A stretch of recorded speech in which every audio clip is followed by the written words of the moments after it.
Red, it isn't blue. This episode is brought to you by Sun Exchange? By the sunexchange.com/orange pill. The Sun Exchange is a great way to earn Bitcoin while making a positive impact and creating a more sustainable, decentralized energy future for the world. Of course, we love the whole decentralization. That is the way of the future. Yeah, Sun Exchange is awesome. You can buy a solar panel and start getting Bitcoin in your Bitcoin wallet every day while you're helping to fund schools and other institutions in South Africa, Zimbabwe. They got a blueberry farm in Zimbabwe.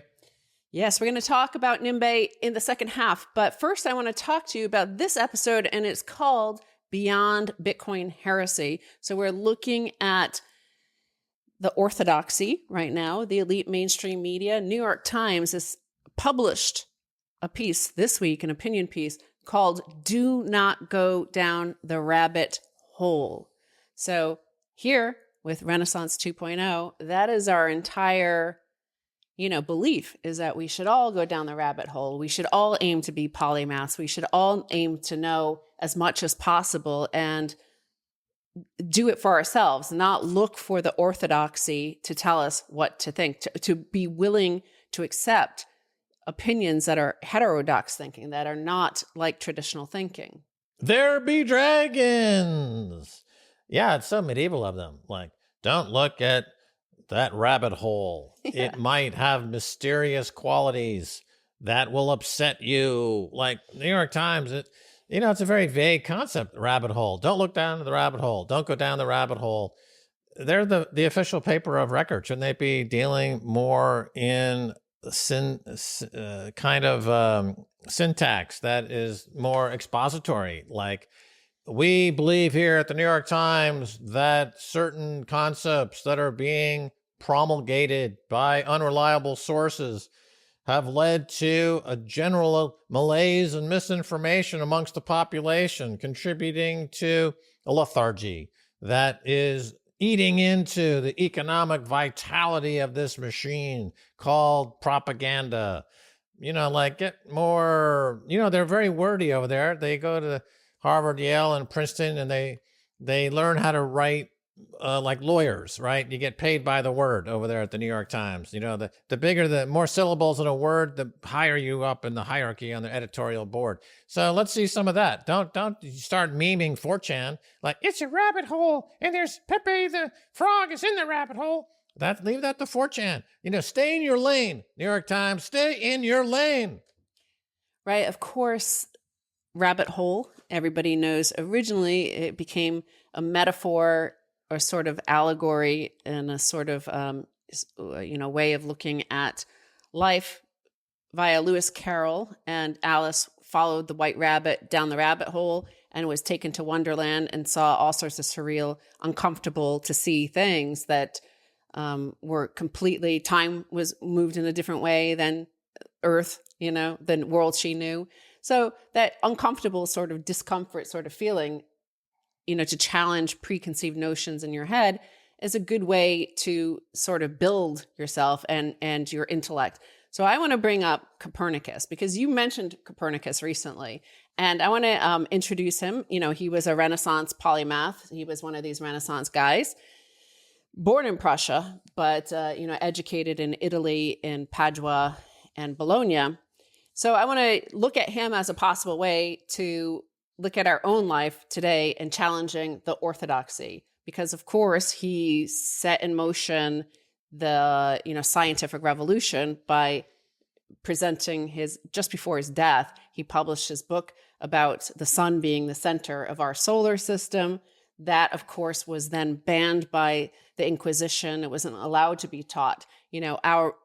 What was back then in the medieval age, the Renaissance era, which was deplatforming. He got deplatformed by the Inquisition. The New York Times, MSNBC, CNN want to also deplatform heterodox thinkers today.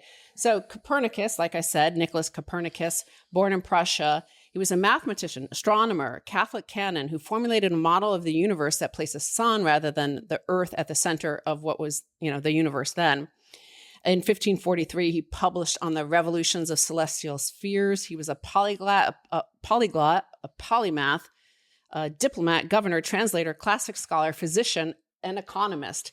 Now, the economics is relevant to today because we also saw this week that M2 money supply, those numbers are no longer being published by the Fed. Did you know, and I did not know, I will admit to this, I did not know that in 1517, he derived a quantity theory of money. He invented that, a key concept in economics. And in 1519, he formulated an economic principle that later came to be called Gresham's Law. So he invented Gresham's Law. He wrote his words, he was back in Prussia as a governor at this point, and he said that bad money, i.e. debased coinage, drives good, i.e. undebased coins out of circulation. The quantity theory of money he invented and states that the general price level of goods and services is directly proportional to the amount of money in circulation or money supply. So, don't go down the rabbit hole and try to find out how much money supply there is. Right. It's interesting that he published it right before his death. So he probably knew it for years and years, but realized that he had to wait until he was close to death to publish it. Just like Satoshi is anonymous, right? Because the powers that be would be vindictive and hunt Satoshi down, and it would be all kinds of problems. And so the truth always has to be eased into our general population, the gen pop, in this way by those who see the truth. Or use alliteration or fiction like Alice in Wonderland or The Wizard of Oz or any number of poetic illustrations, poetic license as it's called, to subversively talk about reality in a way that won't get you in trouble. Because obviously, when the Inquisition was nasty, right? And they really got upset. And now we have during the fiat dark ages, we have the CNBC is a bit of an Inquisition. They go after deplatforming everybody. But I didn't know that Copernicus also invented the concept of money quantity and how that relates to goods and services and prices and stuff. So that's fascinating that he would have those kinds of insights, and it's still with us today. What's happening with that? Well, of course, the thing about polymaths versus today is that the notion that is pushed by the elite onto the population is stay in your lane. That's all you can stick to. If you work at McDonald's, you know how to serve food. That's it. Don't try to offer your opinion on politics or mathematics or astronomy or anything else. Here, these guys, they were not limited at all. They were they did everything, and they were curious about everything. They literally went down the rabbit hole, as we had pointed out in a previous episode, a lot to do with the Greek scholars that came from Constantinople, which had collapsed, and brought with them the knowledge of the ancient Greeks. Copernicus himself was also very inspired by the ancient Greeks, and he mentions that in his writings. He also did indeed finish writing his masterpiece, the thing he's most famous for, on the revolutions of celestial spheres, 15, 20 years before he died. But he was there's communication with friends where he's afraid to print it. Should he publish this? Is he going to get in trouble? But by the time he was already sick, he knew he was going to die. He was 70 years old, and then he published it. So there was nothing they could do to him. There is also, he's not referred to by Frank actual name, but Martin Luther does refer to Copernicus as basically a fool, to think that the sun was at the center of the universe, because in the Bible, Joshua stopped the sun in order to save, the biblical people from nightfall. So he stopped the sun in one situation. So obviously it had to be the sun was the one circling around us because it was in the Bible. So that was their orthodoxy. That was like their Keynesian economics. They really believed in the word of it. So that's why even somebody as revolutionary who changed the outcome of history as Martin Luther could still be like, what a fool this guy is for thinking that the sun, because look, Joshua stopped the sun. Oh yeah. Well, there's a penalty in our society for being a generalist. Yeah. The rewards go to specialists. So the more of a specialist you are, you're a brain surgeon or you're a corporate lawyer that deals in certain types of mergers and acquisitions, or you study quarks or something. I mean, that high degree of specialization is monetized. And the generalists, those with the general knowledge or what we used to call wisdom, are considered cranks, and they don't get a lot of agency in the public discourse because they can use metaphor and simile quite impactfully in ways that imbue knowledge and wisdom. But that's penalized in this economy that favors specialization. So if you can package a reverse collateralized mortgage bond, into a fund that's sold to a specific type of pension fund at a specific date, you'll get $80-90 million in bonus for that. But if you could more generally see how that's corrupting the underlying economy and why this is going to lead to a collapse and social unrest, then you're deplatformed. The Inquisition comes knocking. So, right. And, it wasn't, he was actually kind of ignored when he published this. The book was, it didn't spread. Why that sort of belief in the heliocentric universe did not spread until Galileo. And then Galileo kind of brought on the Inquisition looking at this and saying, hey, don't do this because Joshua says this in the Bible and you can't say something that disagrees with what's said in the Bible. So, I mean, he was met with kind of indifference, which, I also want to say with this, in terms of this orthodoxy and stuff like that, and this mocking of like, okay, like we believe the orthodoxy, we believe in Jerome Powell, we believe in Janet Yellen. Janet Yellen's superior to everybody else because she has advanced degrees. She ran the Fed. She deserves all that money that BlackRock paid her for those speeches and blah, blah, blah. But you don't. You, the ordinary person, how dare, they mock you for questioning M2 money supply that increased by 25% last year. Right. So her specialization is knowing the ins and outs of the Federal Reserve System and the Treasury system that are a Byzantine layer upon layer upon layer of bureaucracy. Yes. And so her specialization is knowing how to navigate through that incredibly opaque bureaucratic system. So she can go and get speeches and get millions of dollars for these speeches and then bring her back as Treasury. She was at the Fed. So specialization, arcane specialization in trivia as it relates to the bureaucracy of the banking system is rewarded handsomely. Those who have a more general understanding of how money printing causes inequality, inflation, and social unrest are considered heretics. And they, of course, are visited by the Inquisition. Yes, that's the heresy, is like Bitcoin comes along and not only in an enlightenment sort of way separate the state from money, but in the, Renaissance era of people like Copernicus challenging what is set in stone in the academia of that time, which is the Bible. And it disagreed with the Bible. So here we have Keynesian economics. And if this disagrees with what is the orthodoxy of the masters of our financial universe, then it's met with like Norio Robini laughing and mocking, saying, send in the Inquisition. Like, the Inquisition was, it had the goons down on one level, but it had like the Politburo of the Fed Open Market Committee sort of thing of like what books should be banned. Don't read Galileo, don't read Copernicus. Here we're seeing the same thing as Norio Robini as like send in the goons, let's smash these people's legs and in the Bitcoin world and don't believe this. Yeah, people say, wow, who wrote the white paper? I don't know who wrote it, so I don't have faith in it.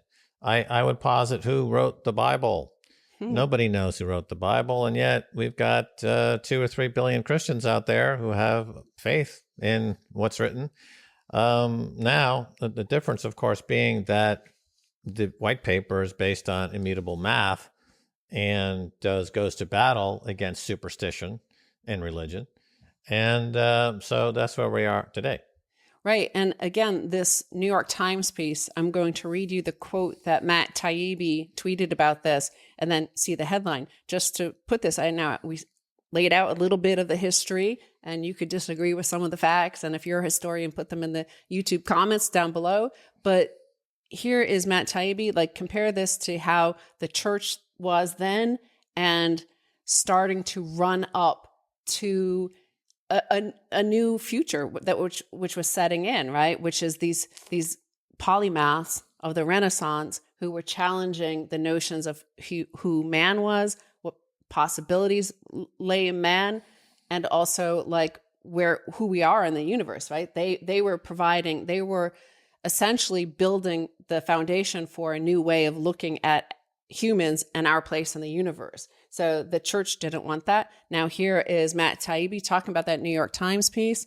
This doesn't describe a new way of critical thinking. It teaches people to be pessimistic about critical thinking and outsource the judgment process to what Google calls authoritative sources, who will tell you who is legitimate to read and who is not. So this is a New York Times piece. Opinion, don't go down the rabbit hole. Critical thinking, as we're taught to do it, isn't helping in the fight against misinformation. This is like mind-blowing, right? Well, it's authoritarianism, clear as can be. You know, there's no difference. There's not a cigarette paper's worth of difference between what is being described as authoritative sources to censor people's thoughts and conversation, and the worst extremes of authoritarianism or the theocracy, et cetera. So, but it's done in an American style, right? So it's like Disney meets Mao, and that's what we have today in the American media space. Yeah, that's a good way to put it. But by the way, like, I went to do some research about this and clicked on the link of here's the New York Times telling you, don't trust anybody else. In fact, we should force Google to not let you even find other sources. You must read New York Times because we're authoritative, but it's behind a paywall. So you can't even read that. So it's a papal indulgence, right? If you give the New York Times money, they won't come to your house and torch it, essentially. That's what it leads to, right? So that's the next step. It'll be, you read something other than the New York Times, so we're going to firebomb your house. I'm not exaggerating. We're going to send in the Inquisition. Right. And so the mindset, back in the medieval times, of course, this idea that the earth was the center of the universe. Imagine the power trip the clergy was on, that they were literally making the sunrise. You know, that was their job. And everyone was a dirty little minion compared to the awesome God, directly speaking to God. And then that was shattered. So then you bring in Bitcoin and you have like the Nouriel Roubini's, the Paul Krugmans, the New York Times, who really believe that the sun rises, that they cause it to rise, and they have absolute power and they're authoritative. They know shit. And then Bitcoin comes around and says, nah, nah, nah, nah, nah, nah, you don't know shit. And they're like, of course, they're going to send in the Inquisition. They're going to fail. But they won't. A lot of people are going to get hurt, though. That's for sure. Well, it never works. It hasn't worked. It didn't work back then. And the sort of power that they had back then, the Catholic Church, was pretty absolute. And here, again, like, you see, how many calls did you see just this past week to deplatform Bitcoiners? That there was that guy who runs some sort of, pushing debt on people in Europe. And he was saying that we need to, there's too many people tweeting about Bitcoin and we need to get rid of these tweets. And there's calls to get rid of Clubhouse because there's too much Bitcoining going on there and they're allowed to speak openly. So there are those calls to deplatform, just like there were calls to deplatform by the Inquisition, the ideas that were radical. And Copernicus did self-censor for decades. He was afraid to point that out. And this is the same thing they're trying to cause now, the same sort of fear of an inquisition, of a deplatforming, of an exclusion, an excommunication from society, that you're not allowed to speak to anybody and share your dangerous ideas. And what would have happened if the orthodoxy had won then, that nobody wanted to hear, just because Copernicus was a mathematician. He did study the stars and look at it, and his mathematics, he led him to down a rabbit hole of like, oh my God, like my numbers show that we're actually circling the sun. We're revolving around the sun. And do I say this? Do I tell people? Am I crazy? Yeah. Well, that brings up this interesting idea about invention versus discovery. So Copernicus discovered that the sun was at the center. Yeah. And so there was once that thought gets out, you can't put it back, that reality. And then people start verifying it, right? Through the blockchain. I mean, through third-party observations, what have you. Yeah. Right. So that idea, once discovered, can't get rid of it. So now let's talk about Bitcoin. Is it a discovery or is it an invention? In my view, it's a discovery. It's more of a discovery than an invention. We discovered that if you put these technologies together in this certain stack, you create the hardest money ever known to humanity, and that it would push out, per Copernicus's own laws of became Gresham's law, it's going to push out shit money, and it's going to become hard money. Or it could be the reverse of that. I can't remember. No, that bad money pushes out good money if they're both legal tender. All right, so because people are going to save in the good money, and they as a store of value. You're not going to spend your bad money. You're not going to spend your bad money. I mean, no, sorry. You're going to spend your bad money if the government is saying this ounce of silver is worth this ounce of gold. So the silver is out of circulation because you're using it as a store of value. So you're spending your silver. If 1 ounce of silver is equal to the government, if the government says 1 ounce of silver is worth $20, 1 ounce of gold is worth $20. So if you go to the shop, buy stuff, they're both going to get you $20. You're not going to spend the gold. You're going to spend the silver. You're going to say, okay, take my silver. I'm not giving you my gold because I'm going to keep that because that's worth more than $20. All right, cool. So with Bitcoin, people are not spending it.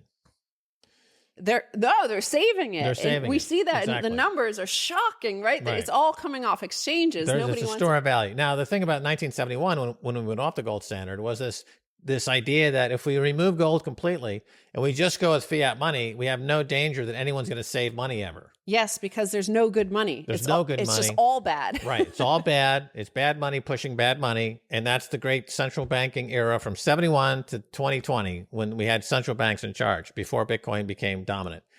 And so that era is ending. And because Bitcoin is, as Christine Lagarde called it, an escape valve, and everyone's escaping. I just read late breaking news here in the last 10 minutes that Michael Saylor has announced yet another Bitcoin purchase.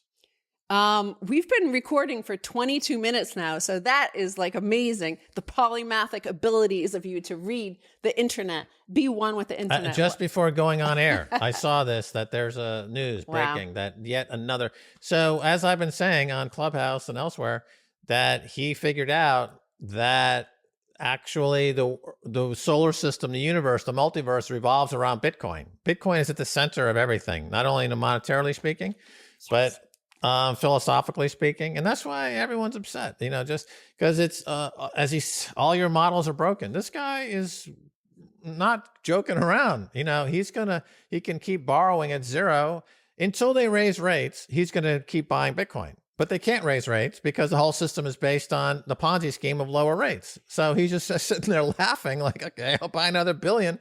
You're not going to raise rates. Rates are creeping up. It's total gaslighting. At some point, they're just going to come in with QE5 or whatever number they're at, and they're going to buy another 10 to 15 trillion or 25 or 30 trillion dollars worth of garbage and put it on the Fed's balance sheet to keep rates low. And Saylor's going to say, okay, I'll buy more Bitcoin. Because it's just going to keep going like this now.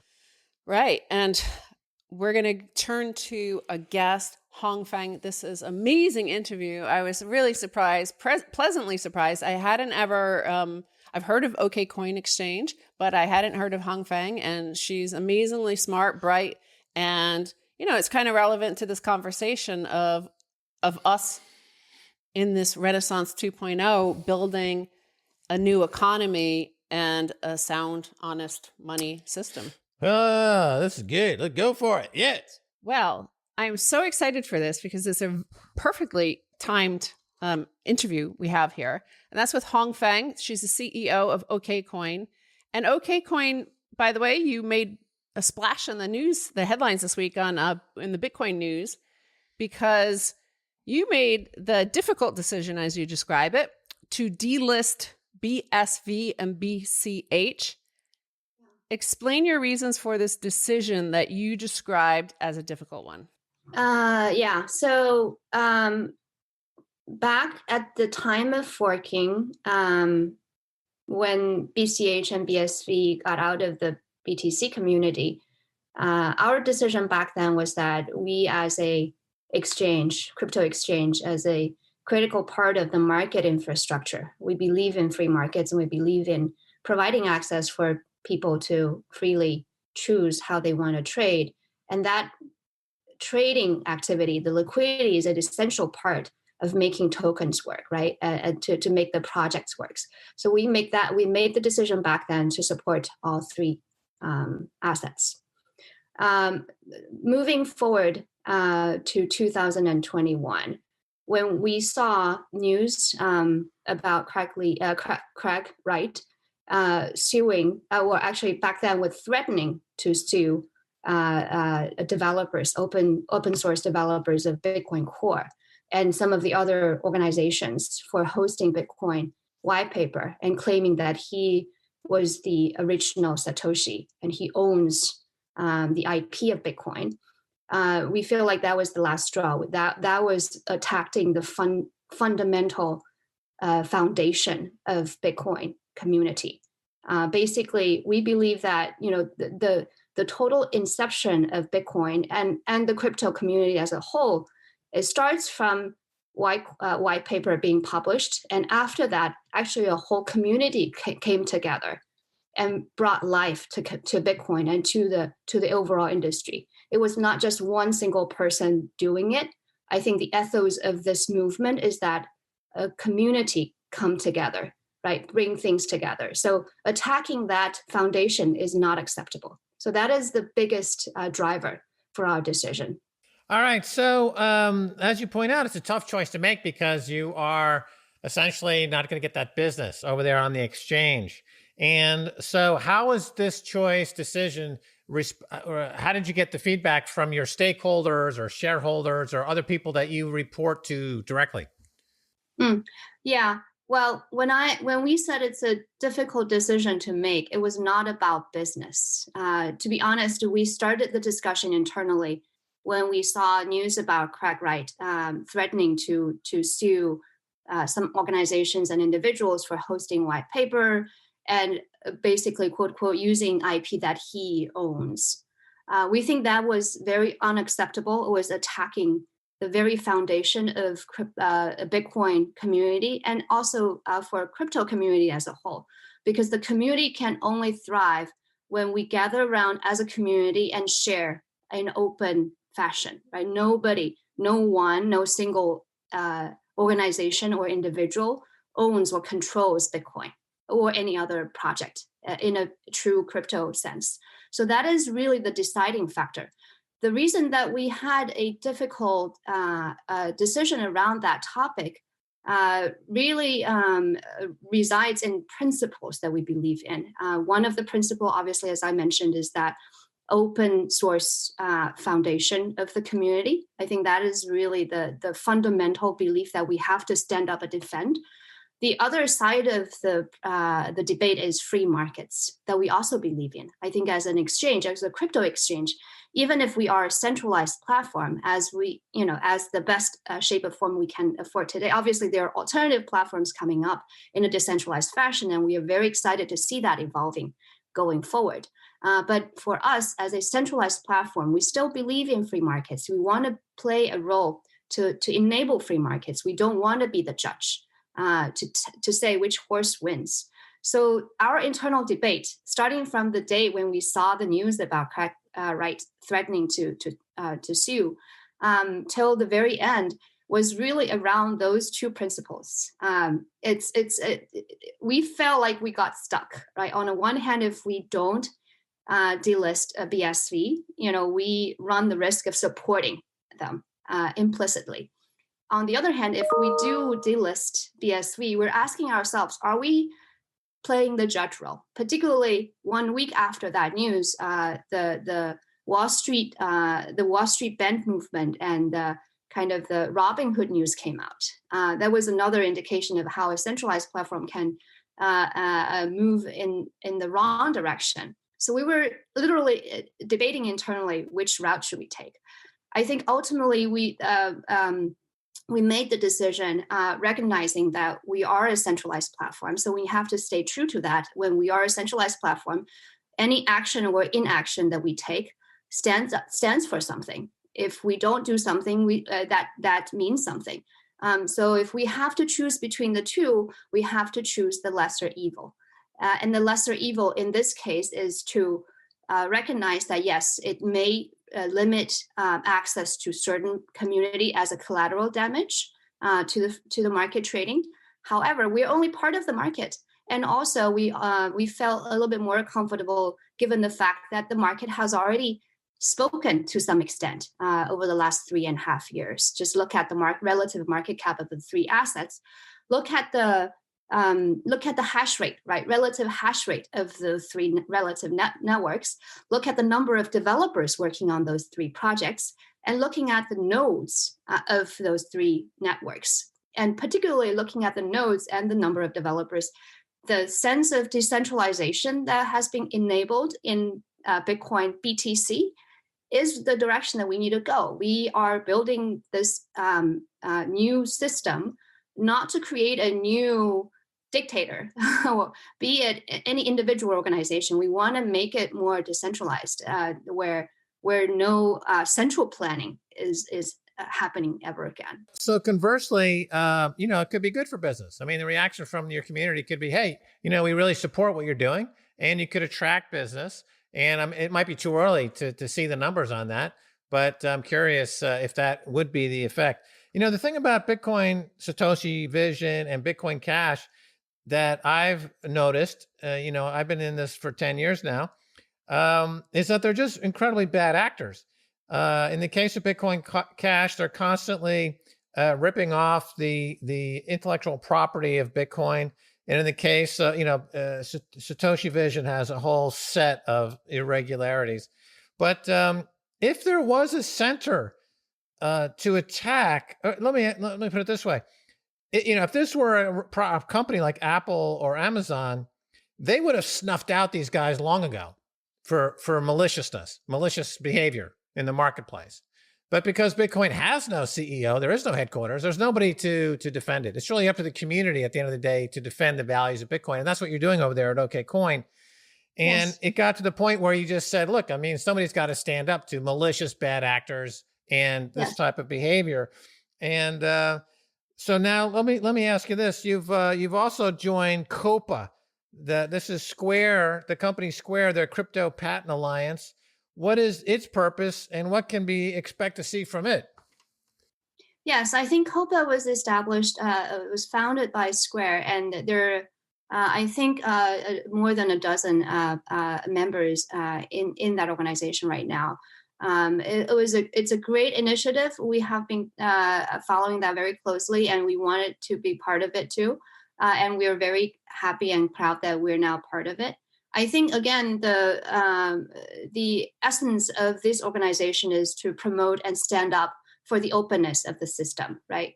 We shouldn't be in a industry where a central platform owns all the patents and can dictate who can use the patent, who can iterate on that patent, who cannot. And that's also why, starting from 2019, we very actively start to invest in the open source developer community by providing independent grants to either individuals or projects. And let me again share that with you, Max and Stacy. Those grants are completely free of any condition, no strings. All we do is we work with friends and stakeholders in the community, and we identify players who we feel like have made has had a track record of contributing to building the Bitcoin ecosystem in their own way, be it individuals or separate projects. Obviously, we have some focal areas where we feel like we want to put our resources into and support, namely security of the network, privacy of the network, and then utility of the network. Because ultimately, Bitcoin as the foundation of our of a new world has to be able to be used to really support a whole new system. So we think that is important for adoption. That's why we support BTC Pay. And also, we feel passionate about education, and we're still trying to figure out how we can further support that to scale, because we feel ultimately it's always good to have high quality people participating in this and really contributed to it, to keep it stable, right, and keep it secure and add more layer of privacy to it. Okay, tell us a little bit about OKCoin. You guys have been around since 2014. What sets you apart from other exchanges? And of course, like this ongoing, the fork that happened in 2017, where we saw BCH and then BSV emerge. What sort of confusion did you see? Because at that time, and now another new wave of newbies entering this space, I mean, It must be very confusing to them because they arrive at an exchange and they see BTC, Bitcoin Cash, Bitcoin Satoshi's vision. They must be very confused by that. Is that part of your argument for getting rid of those as well? Yeah. So to start with your first question, OKCoin, yes, we were established 8 years ago. We started off as a crypto exchange focused on RMB to crypto trading platform. We were the largest one in China.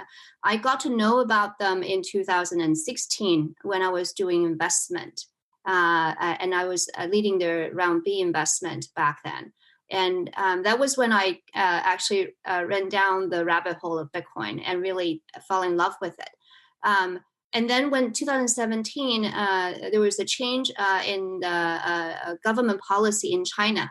Basically, there was a partial ban, right, on Bitcoin trading on that fiat on-ramp part. We changed our route. We decided that we should come to a jurisdiction where there is a little bit more transparency in the policy. So we came to US in 2017 and started to build the regulated platform here.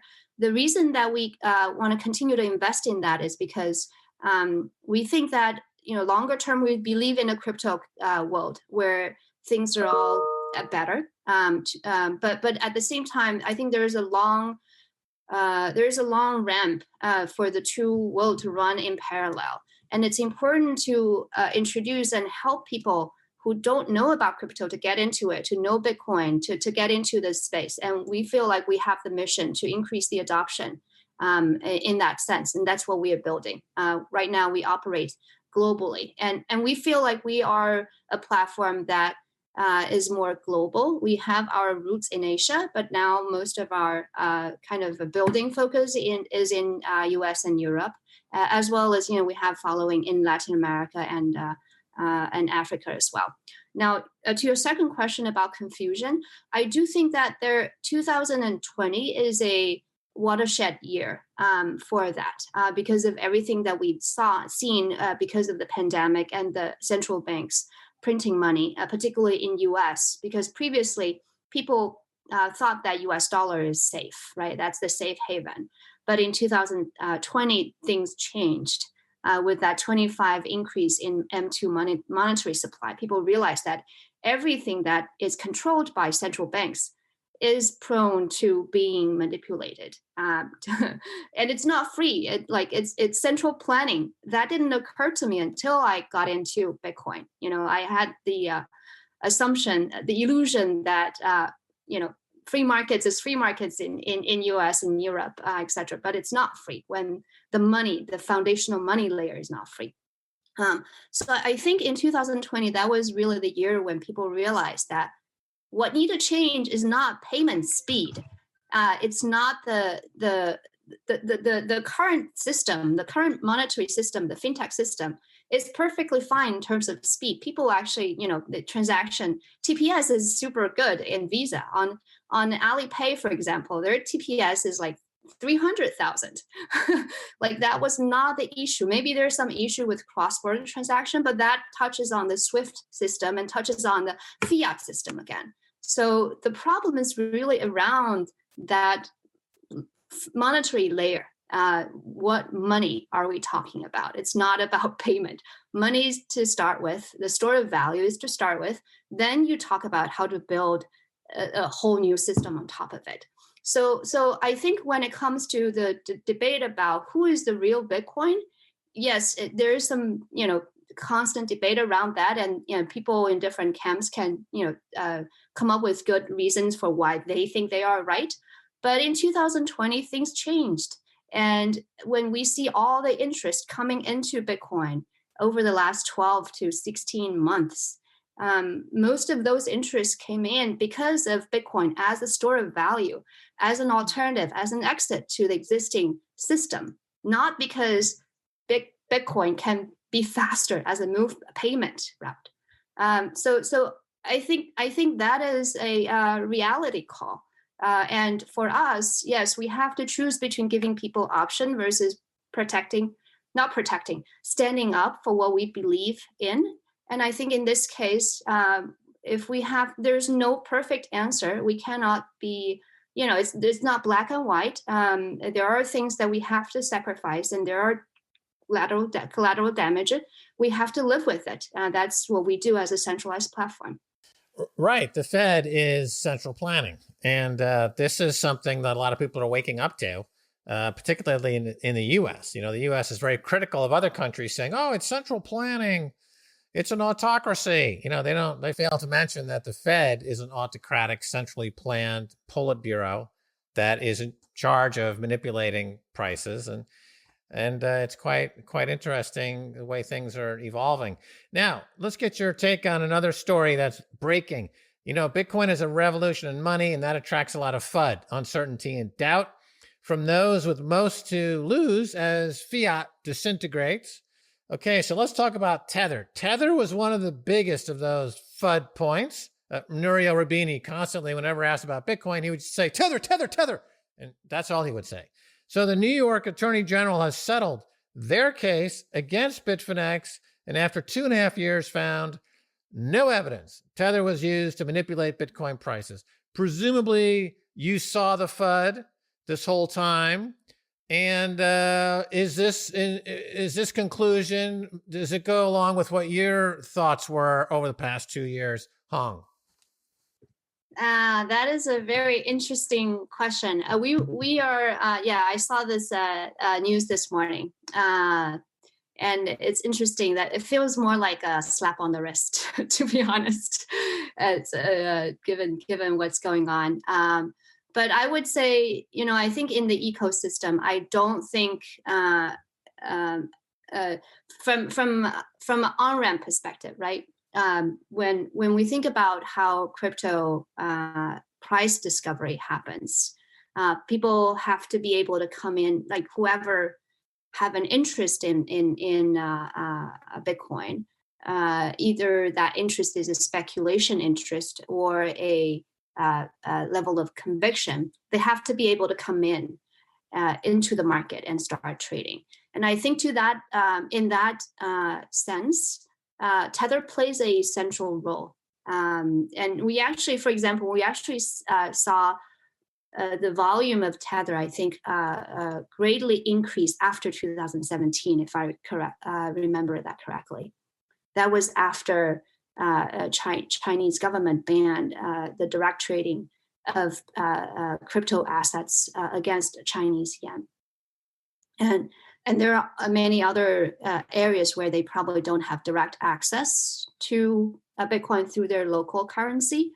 So Tether and some of the other stable coins really serve as that on-ramp. Okay, so let me ask you this. The idea that Tether, the controversy around Tether seems to have been put to rest. In other words, the conclusion from this inquiry was that they didn't manipulate prices, and that seemed to be the basis for most of the FUD, of most of the concern, is that they were manipulating prices. What you're saying is it's an on-ramp, and once that on-ramp is on, then it's all about price discovery and supply and demand. And it's just like, it has no fundamental impact on the price of Bitcoin. Am I hearing you correctly, Hong? It's not a manipulation, to be honest. I don't think it's a manipulation by any party. It's that price discovery, Max, as you pointed out. But if we didn't have this on-ramp, then that price discovery journey may probably take longer for us to get to where we are. There may be some other ways where people figure out how to get their money into the system and trade. And when we talk about, for example, when people are interested in Bitcoin, some of them are hodlers, right? We have hard conviction in it, and we will hold whatever happened to it. We'll buy at any price. But there are also speculation interest. And yes, I think there are emotional perspectives on that speculation population. But from where I've seen, I think that speculation interest is actually a critical part for price discovery.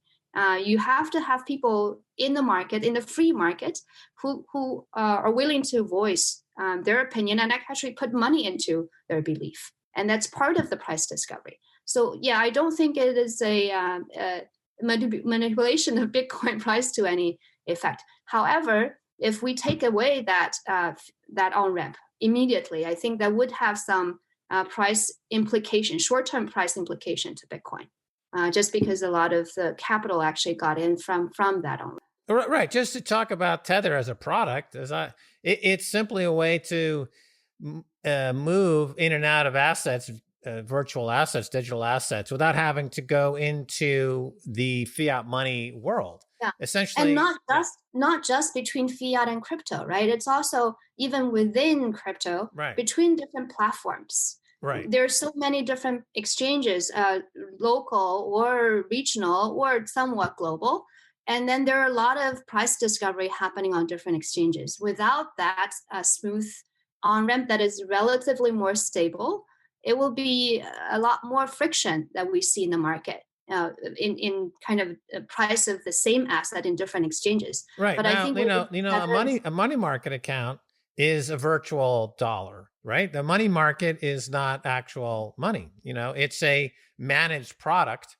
We saw in the 2008 when there was concern in Washington of breaking the buck. Remember, they said, "Oh no, we can't let money market go below $1 per unit of money market."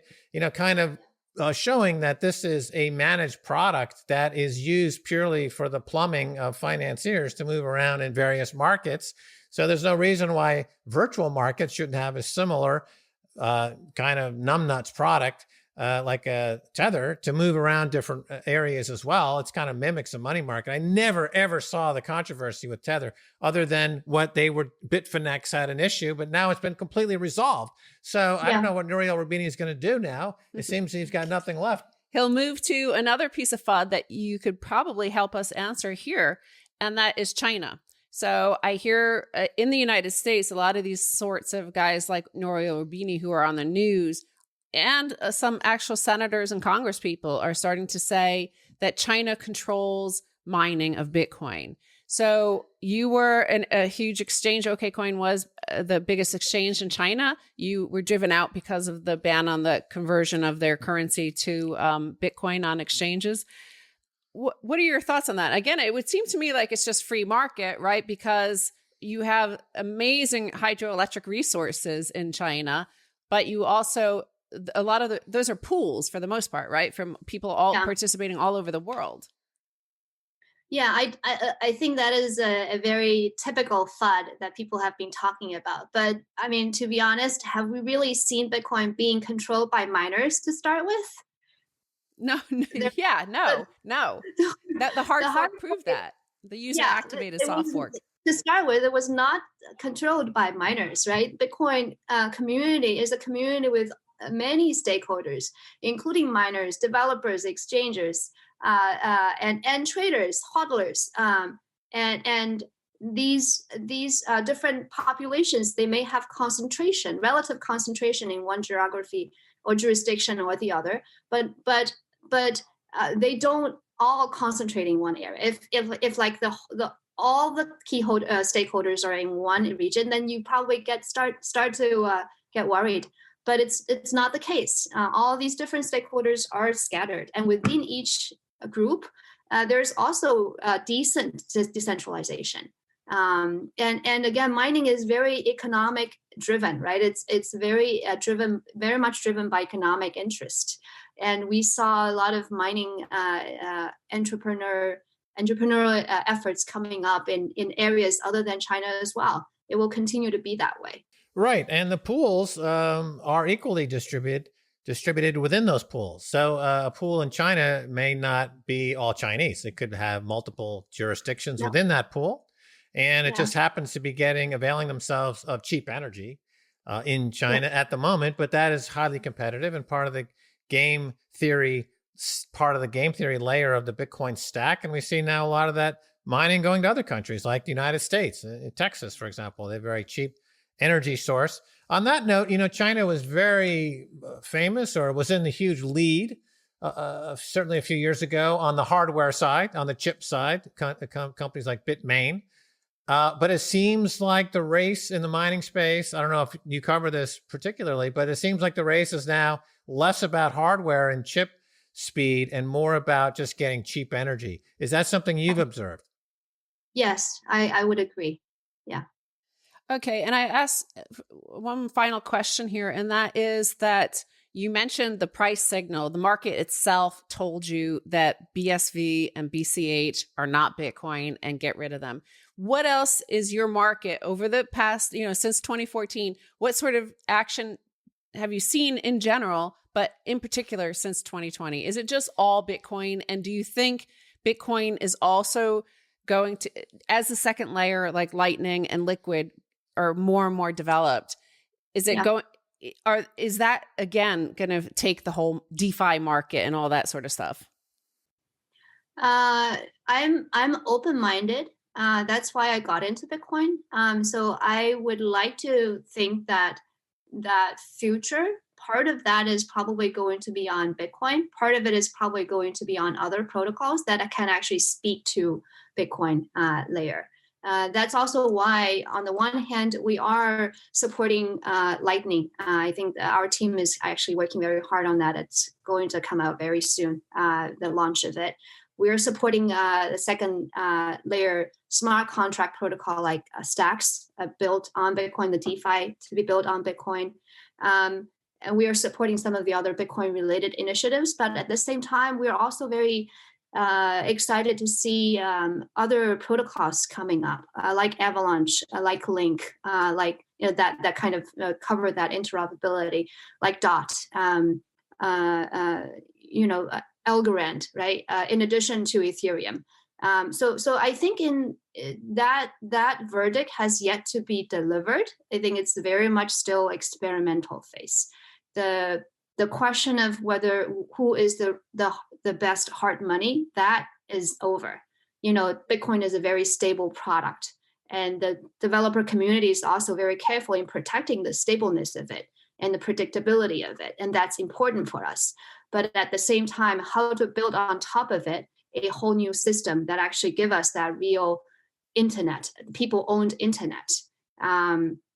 I think that is still out there. And the good thing is that we are seeing the DeFi summer, for example, last year in 2020, that's still ongoing. And we see when we saw the volume at Uniswap overtaking the volume on a Coinbase, that is a huge moment for us. Even if I personally believe that within all these crypto projects innovations, until we see a real use case outside financial system, all these will probably be self-feeding into each other. But I think that is a necessary development step to be able to kind of continuously evolve and find the right technological solution to be able to support a future new financial system. But ultimately, we will need a technological solution to support real use case outside financial system. Right. Of course, when you talk about competing second layer, you do have that issue of centralization in terms of the administration, and there's a single point of failure, which if in fact there were to be alarm bells ringing at various state level policymakers, it would seem like that would be the low hanging fruit to go after. There are. I wouldn't disagree with that. Even all right, great. I wouldn't disagree with that, right? That's why Bitcoin is so beautiful, that we feel very strong about defending it, because the overall like nodes. I listened to the other episode that you had with touching the energy. There are miners who use off-grid energy, right? Yeah. That's beautiful. You don't have a single point of failure, and we shouldn't allow any emergence of single point failure. But on the other, other parts of the crypto, yeah, it's very much experimental, and I think we should let it run that way. And we'll see, maybe better solution will come up. I have full confidence in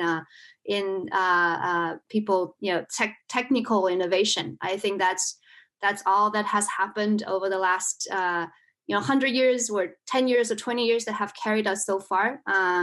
Many things that we don't think is possible actually becomes reality. And I think this is where we will see interesting. Well, let me just follow up quickly. So, we talked to Dan Held, who is a Silicon Valley guy, very well known in the Bitcoin community. And he talks about the culture in Silicon Valley as being very interested in today's latest fad. And that the reason why Bitcoin is shunned to some degree in Silicon Valley is that coders like to code new stuff and they like to put their name on new products. And with Bitcoin, it's basically done. It was when the Genesis block was created, essentially it was birthed whole. There's not much, there's tweaking that goes on, but it is what it is.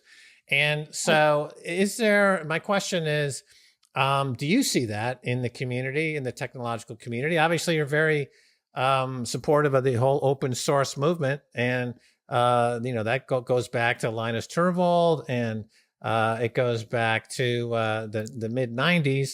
And, but nevertheless, can it be a distraction and just basically for the benefit of coders to get some points in their community, but not necessarily pushing the innovation ball forward? What do you think of that question? It might be a terrible question. A good question. Yeah, that's why I think when it comes to funding of the developer community, we never really think that we will be a major force or should be a major force. I think there should always be multiple options for the developers, and ultimately for developers to stay committed to maintaining and building Bitcoin core.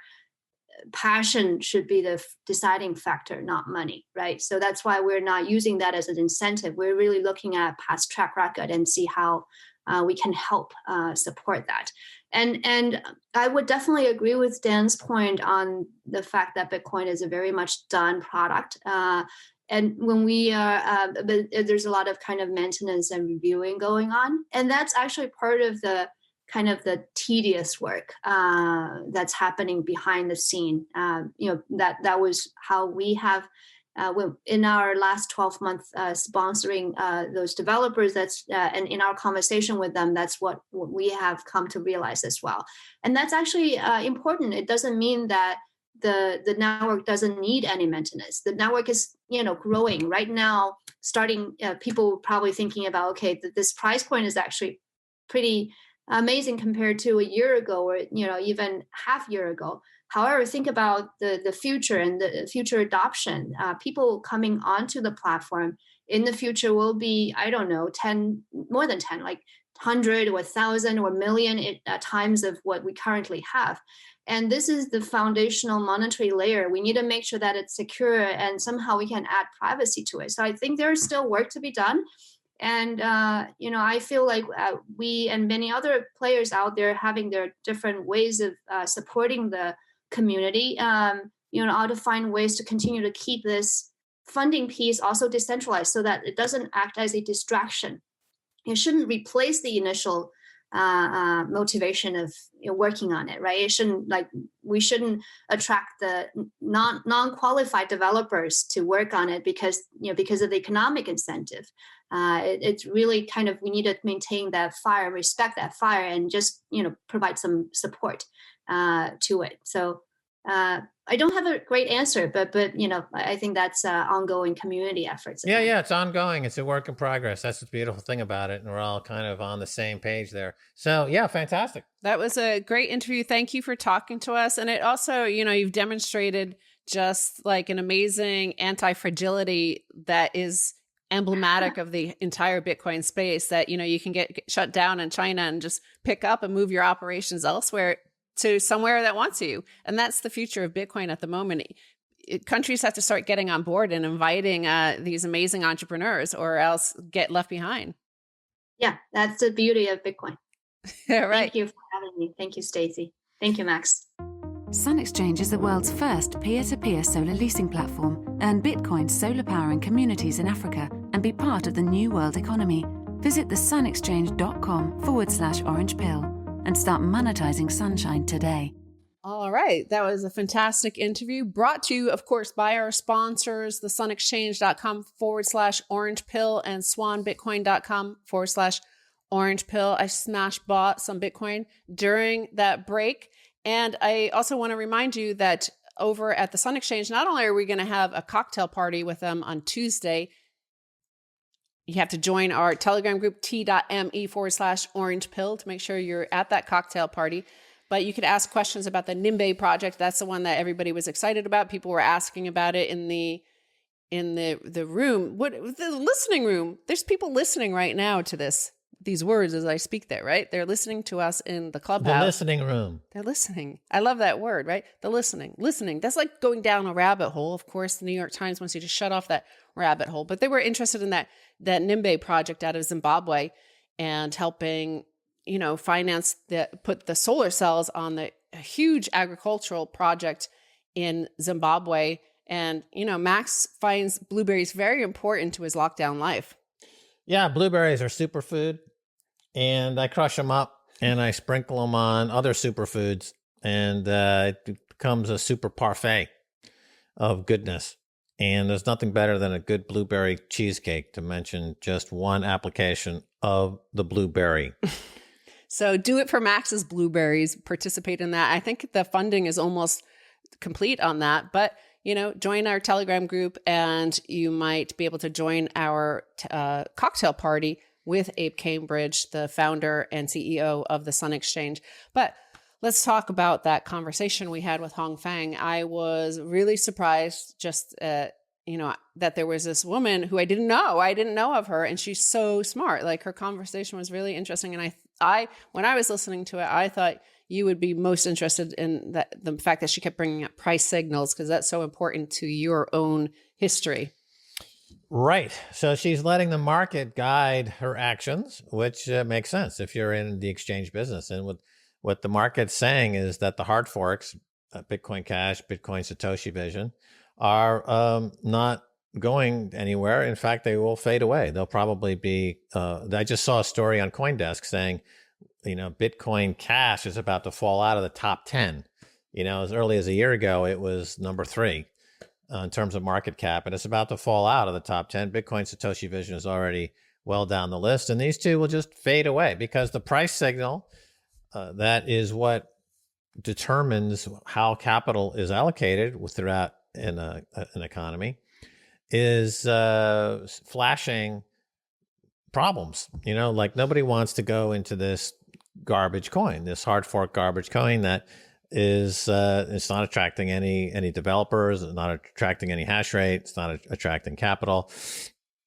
And so that's what she's saying, and that's what you want somebody running an exchange to say, because she's very sensitive to how the market is responding, you know, and her job is to provide open market, but also, as Adam Smith would tell you in his classic work from 1776, you know, you've got the invisible hand of free market capitalism, but you also have the theory of moral sentiments, which is all about regulations and making sure that the free market has a equitable frame in which to operate. And that's what it's all about. So, I, you know, totally agree with her. And she's taking a principled stand, which is fantastic. And I wish other exchanges would do the same. Obviously, Coinbase is going public, and they have all kinds of shitcoins on Coinbase. And I mean, incredible amount of shitcoins on Coinbase. And they have projects on Coinbase that are actually nothing more, they're nothing different than random numbers on a roulette wheel. And I've made the case before that Coinbase, technically, it's an unregulated casino operating in California. Okay. I mean, that should be listed under their risk factors on the IPO, on the prospectus. I didn't see it. So I think the regulators are going to let that one slide. Not sure why, but that's not my job. But clearly it's an unregistered casino. But it will do wonders to elevate the space, and other exchanges that are also operating will get a big boost. And so we like that. So I'm going to go, could link that to basically the first half Copernicus, and Copernicus invented what became known as Gresham's law. Well, let's come up with like a Satoshi's law, or we could, because we just interviewed her, we could call it Fang's law, right? Is that shitcoins drive out Bitcoin, from these exchanges. Like the only purpose for shitcoins, as Max always says, is to accumulate more Bitcoin, right? Everybody's hoping that they're going to that there's going to be so many stupid people chasing the unit bias that they're going to buy these these shitcoins because it's going to go up in price. They think they could more easily 5x there than say Bitcoin, which is higher in price. So they buy these shitcoins to dump on the market and hopefully get more Bitcoin. But what Hong Fang showed on OKCoin is that the market says that Bitcoin is the only one coin, that all these other coins are pretenders and people don't want them. They only want to dump them. That's what they want to do and hope to get more Bitcoin. There's some sort of Satoshi's law there. There's Satoshi's law, yeah. Also, CoinFloor in the UK delisted all these hard forks as well. They took a principled stand. They even delisted Ethereum because, according to CoinFloor, Ethereum is not to be traded either. It's not a legitimate project. And this is how the market's going. These are what the price signals are saying. Michael Saylor is not buying anything but Bitcoin. And he's the most educated and well-informed player in the space. He usurps even Brian Armstrong, CEO of Coinbase. Now, I was interested to see that Brian Armstrong is not the biggest shareholder in Coinbase, but it's actually Andreessen, and who owns more than, he's the biggest shareholder in Coinbase. And you remember back in 1997, I believe it was Netscape went public, and that was Andreessen. And that was the beginning really of what we would call the dot-com boom. Up until 1997, and I was doing .com company in Los Angeles starting in 1995, 1996. A lot of people, and you see the editorials from the New York Times questioning whether or not the internet would survive, or is it just a fad? When Netscape went public, that was the beginning of this huge boom that we call, and out of that came Amazon and Google and eBay and the biggest market capitalized stocks in the world. So this IPO of Coinbase, I think, is similar to the Netscape IPO. So this is the beginning now of that hockey stick movement, where that's why 50,000 on Bitcoin could very quickly become 500,000 on Bitcoin, just like these internet companies back then were valued in the pennies a share, and they all became worth trillions of dollars. So this is that 1997 on the timeline for Bitcoin versus the .com era. One thing also I just thought of while you were speaking there, I realized that this Renaissance 2.0, the thing that differs from Renaissance 1.0 is those shitcoins, right? In terms of, there are quite a few of the paintings of Leonardo da Vinci, for example, that we only know what they looked like because a lot of other artists would copy it. So they would do an exact duplicate of his art. And I guess that was a way for them to train themselves of how to be like a master. But we now have that, right? We have these shitcoins that develop, which are just a hard fork of Bitcoin. And, I think for some people, maybe they, especially in the early days, they were just experimenting and seeing like, it's not like they could go in with Bitcoin and mess with the code and try to figure out like new technologies or software to add to it or functionality. So in the early days, maybe it was experimentation. But the thing about Bitcoin, unlike many of Leonardo da Vinci's works, is it's immutable and it will last forever. It won't just disappear with the weather, due to the weather, or the French Revolution tearing apart some of his artwork or what. Yeah, that's why I think it's you can't really compare it to anything, because it is in a lot of ways perfect. and it's perfect money. It's the first new base layer in money in 5,000 years. And then when, humans only became agriculturally focused something like 12,000 years ago. Before that, it was just hunter-gatherers. So let's say humans if they're starting with the agricultural era of 12,000 years ago, this is the first major innovation in 12,000 years. The biggest innovation in 12,000 years. And so that's what a lot of people miss. Speaking of artwork, I might sell this as an NFT, right? A non-fungible token, because this is the last I'll ever see it. Look at this, right? That's the M2 money stock. As you see, it says discontinued. But this is what it looked like. Well, we just talked about the fact that it was 8-9 years ago they discontinued M3. Yeah. Remember, they got rid of M3 because it was too scary. The money printing was out of hand. Now they're getting rid of M2. Soon they'll get rid of M1. So soon it'll be like Ether. They're just unlimited money printing for nothing, out of nowhere, for no reason. Memory holding, part of what you said, the authoritarian, totalitarian thing. They think if you can't see it, then it won't exist. If the Inquisition says you can't see this or you can't know that, then you'll turn to the authoritative sources, which is the Catholic Church at that time, or MSNBC and New York Times today. Right. So this authoritarian backlash by the elites, I think another question is, is it reacting to it or did it cause it? Right? I mean, I'm in the camp that it caused it. I'm in the camp that it revealed it. Like that, the Inquisition was that, the Inquisition that we know of from the Middle Ages, that wasn't a confident Catholic Church, like certain of their appeal and in full command of their authority, was it? Like, you don't do that sort of stuff when you're confident about your message, right? You start Inquisitions, deplatformings, hiding this knowledge. Remember, we covered the story. I think that I don't think it's that much of a coincidence that M2 money supply numbers are withdrawn from public domain after Stan Druckenmiller, one of the most successful hedge fund managers of the past 40 years. Well, he mentioned M2 money supply in that interview with Goldman Sachs, where he said that he was very, very short the dollar, which is the organizing orthodoxy principle of our monetary global financial economic system. Where he says he's very, very short the dollar because of this escalation, this parabolic move. So there you have it. Yeah, imagine, let's say, development of buildings, and their arsons are burning these buildings down. So the response of the government is on the buildings that have not been burnt down, they're going to remove the fire extinguishers. That's their policy. That's what we're talking about.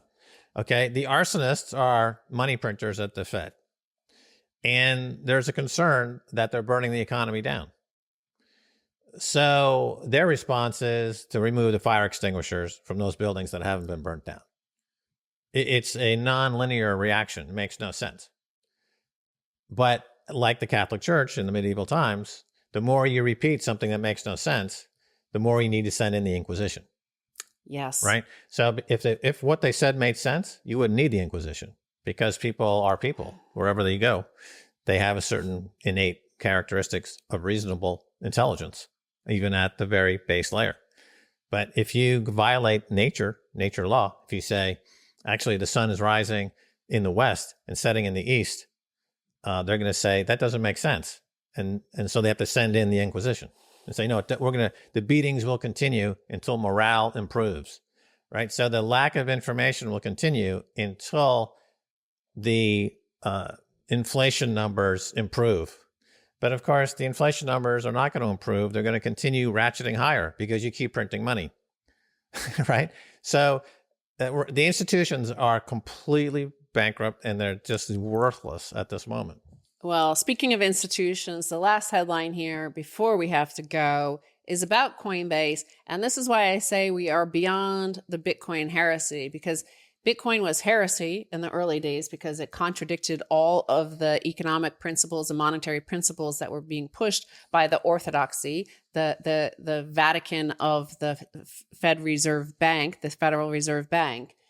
So here we have some data from Coinbase that shows that it's no longer heretical to believe in Bitcoin, because Coinbase dropped some great customer segment data today in their S1. If this chart doesn't make you bullish, then you are a lost cause and have fun staying poor. Volume top in Q1 2018 was 80% retail. The volume in Q4 2020 was just 36% retail, i.e., it's the institutions. So the institutions obviously are, closer to the orthodoxy of the Vatican, of the central bank. But here they're going towards Bitcoin. So because there's a good money in town, right? And they're looking to take some of all that cheap, free money the Fed gives them, the bad money, the debased money, and they want to buy Bitcoin with it. Right. Well, as I've been saying for 10 years, Bitcoin is a new asset class. It's not a stock, it's not a bond, it's not a currency, it's not a commodity. It has characteristics of all these things, but it's new asset class. And institutions must gain exposure to all asset classes to some degree. So therefore, it was ipso facto, a dead certainty that institutions would start buying Bitcoin. I've been saying that for 10 years. Well, with that, these individuals here are going to smash buy some Bitcoin over at swanbitcoin.com. We'll probably head over into the listening room now that you've finished listening. It's like to a this. tasting room. Like a tasting room where you're tasting wines. This is the listening room. We have little clips of Max and Stacy in there. And again, visit the sunexchange.com/orange pill. Thank you for listening to us, and join us over at Clubhouse. Let's go clubbing. Let's go clubbing.